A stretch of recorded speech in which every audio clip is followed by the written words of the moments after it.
무더운 요즘 목이 마르지 않으니까 괜찮겠지라고 생각하면서 하루를 보내고 계시진 않으신가요?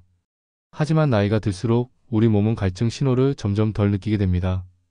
그래서 자기도 모르게 수분이 부족해져 여름철 탈수로 고생하는 분들이 해마다 늘고 있죠. 최근 보건당국 발표에 따르면 60세 이상 중 하루 1리터 미만으로 물을 마시는 분이 전체의 절반이 넘는다고 합니다. 이런 습관은 작은 불편에서 시작해 심하면 어지럼증, 두통, 근육 경련, 심지어 실신이나 입원으로까지 이어질 수 있습니다. 사실 탈수는 갑자기 찾아오지 않습니다. 조용히 아주 천천히 우리 몸을 지치게 만들다가 어느 순간에 한꺼번에 문제가 터지는 거죠.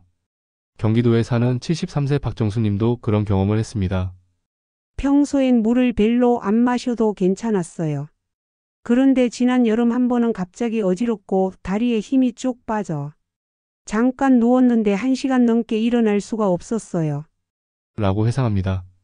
병원에 가니 의사 선생님이 이 정도면 중등도 탈수, 앞으로는 의식적으로 물을 자주 드셔야 한다는 조언을 해주셨다고 해요. 또 서울 양천구에 사는 68세 이영길님은 저는 커피를 많이 마셔서 수분은 충분한 줄 알았어요.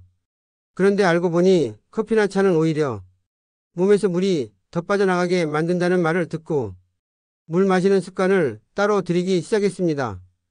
이렇게 실제로 탈수 증상이나 경고를 겪고 나서야 습관을 바꾸는 분들이 많습니다. 그렇다면 어떻게 해야 할까요?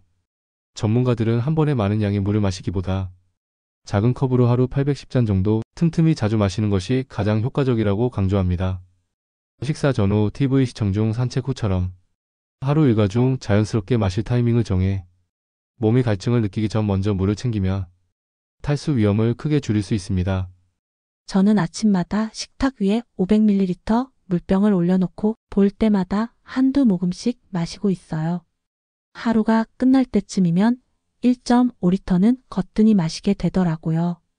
이렇게 말씀해주신 분은 대전의 67세 신명자님입니다. 또한 물이 싫거나 밥맛이 없을 땐 수박, 오이, 토마토처럼 수분이 풍부한 과일이나 채소를 간식으로 먹는 것도 수분 보충에 큰 도움이 됩니다. 여름엔 밥보다 오이 한 개, 수박 한 조각이 더 맛있더라고요. 입도 개운하고 몸도 훨씬 덜 피곤해져요. 경기 고양시 거주 72세 김도연님처럼 자연스러운 방법으로도 충분히 탈수를 예방할 수 있습니다. 땀을 많이 흘린 날이나 야외에서 오랜 시간 활동한 뒤엔 맹물만 마시는 것보다 미지근한 물에 소금을 약간 넣거나 집에서 전해질 음료를 만들어 마시는 것도 좋습니다. 실제로 부산의 70세 최정호님은 운동 후에 물에 소금 한 꼬집을 타서 마십니다. 그 후로는 운동할 때 덜 지치고 다음 날에도 몸이 가뿐해요. 라고 효과를 직접 전해주셨습니다.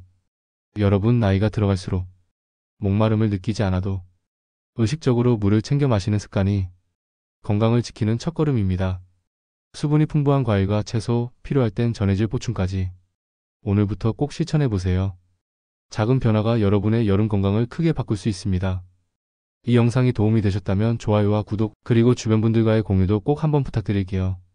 시니어 라이프 코치 다시 생활백과는 여러분의 건강한 일상, 더 행복한 여름을 응원합니다.